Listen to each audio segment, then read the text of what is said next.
Stop guessing. This is the best fasting length for fat loss.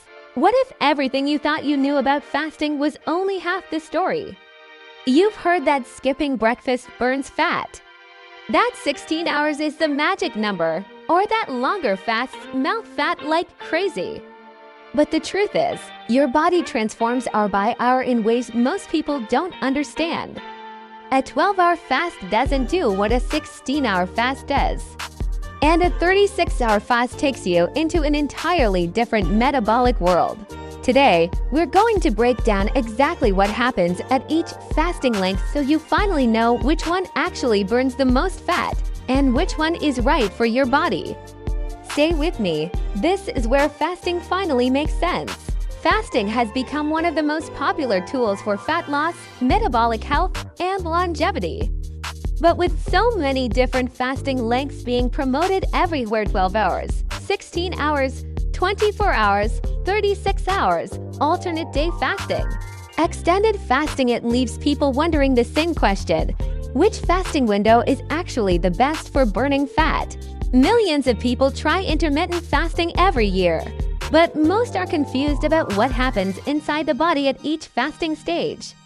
They hear that fasting burns fat, but they don't really understand how, when, and why the body switches from sugar-burning mode to fat-burning mode. And more importantly, they don't understand how the length of the fast changes everything. Today, we're going to break down the real science of what happens during a 12-hour fast, a 16-hour fast, and a 36-hour fast. Each length triggers a completely different metabolic response. Each affects hormones differently, energy differently, fat burning differently, and even the brain differently. By the end of this video, you'll understand exactly which fasting length fits your goals, your lifestyle, and your metabolic condition. Fat loss isn't simply about not eating. It's about understanding the biological clock that your body follows every time you stop consuming calories. So let's go deep into the science, starting from the very first hours of your fast. When you stop eating, your body immediately begins to transition through several metabolic stages. For the first few hours after a meal, your body is still digesting food and absorbing nutrients. Glucose is being used for energy, insulin is elevated, and fat burning is essentially turned off. But after that digestion window passes, your body enters a state known as post-absorptive metabolism, where insulin drops and the body begins to draw energy from stored sources, first from glycogen, then from fat. This transition is not instant. It unfolds slowly, and the timing of that transition is exactly what separates the difference between a 12-hour fast, a 16-hour fast, and a 36-hour fast. To understand this better, we need to briefly explore what the body does with glucose and fat. When you eat, especially carbohydrates, your pancreas releases insulin. Insulin tells your cells to take in glucose for energy and store excess glucose as fat. As long as insulin is high, fat burning is blocked. Only when insulin falls low enough does your body unlock the door to fat stores and begin burning stored fat for energy.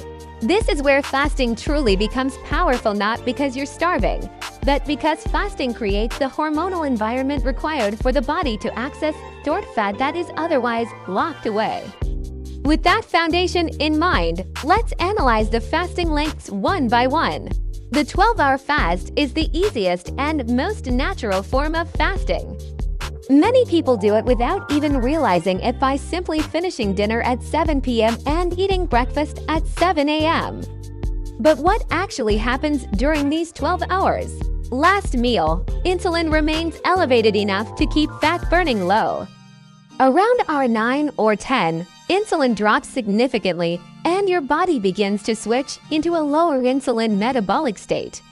However, a 12-hour fast is still relatively short, and the body rarely enters deep fat burning or ketosis.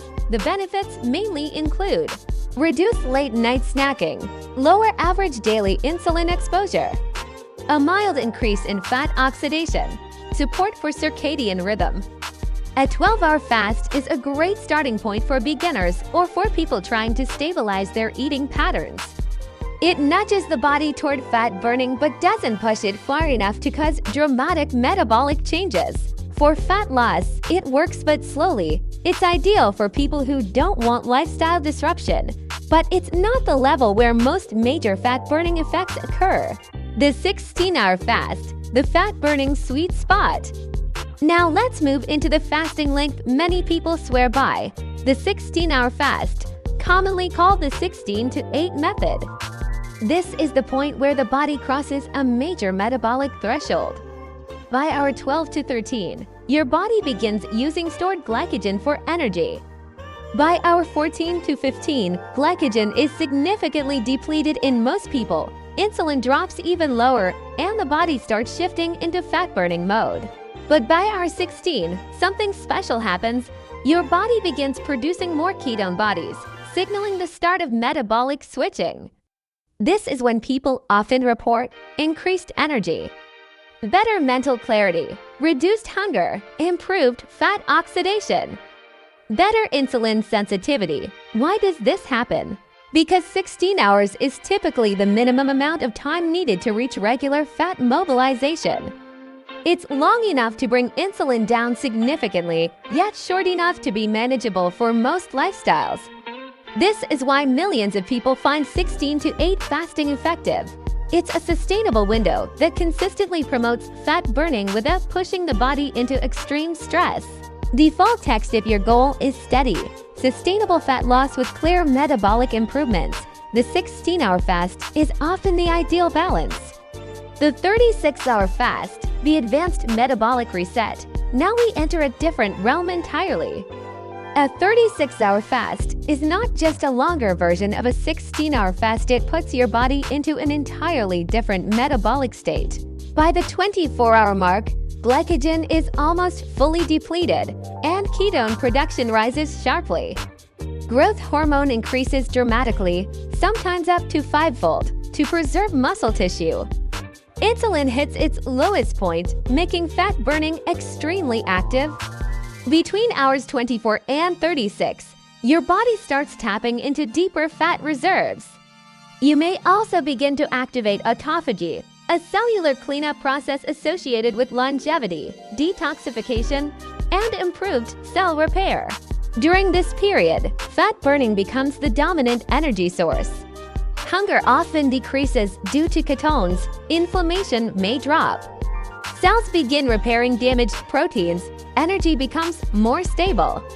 Stomach and digestive organs get meaningful rest. However, a 36-hour fast is not for beginners.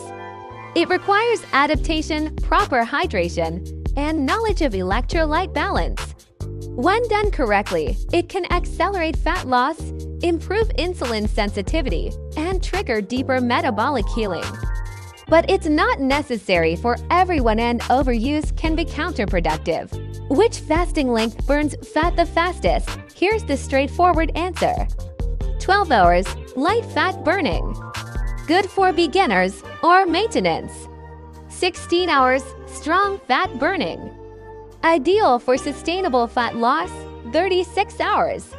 Deep fat burning plus ketosis plus autophagy, best for advanced metabolic reset. If you want consistent daily fat loss, 16 hours is usually the sweet spot. If you want aggressive fat loss or metabolic healing, occasional 24 to 36-hour fasts can be extremely effective. If you simply want health improvement without lifestyle change, 12 hours is the easiest win. Fasting is one of the most powerful tools available for fat loss, but the benefits depend heavily on the length of the fast. 12 hours is a gentle start. 16 hours is the fat-burning sweet spot. 36 hours is a metabolic accelerator. But the best fasting length is the one you can do consistently, because consistency rewires your metabolism, reshapes your relationship with food, and allows your body to burn fat naturally without forcing or suffering. Fasting isn't just about skipping meals, it's about giving your body the chance to operate the way it was designed to.